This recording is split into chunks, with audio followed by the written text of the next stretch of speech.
Whether you think you can or whether you think you can't, you're right.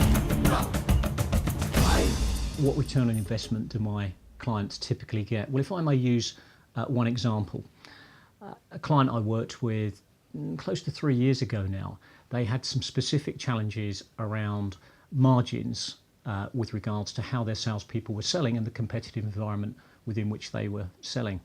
The margins were getting squeezed, which meant looking forward, the volumes were going up, but the margins were going down, and it was creating some real commercial challenges for this organisation.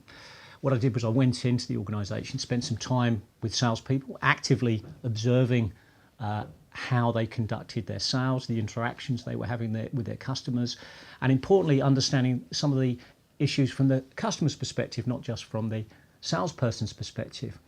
What I then subsequently did was I designed a very specific tailored program which focused on their selling and buying environment, using the products and services that they were providing.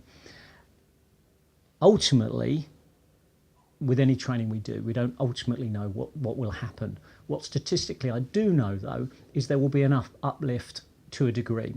In this instance, over the period of time which was measurable, which was 6 months after the event, sales had increased by 33.2%, but importantly, margins had increased by 43%.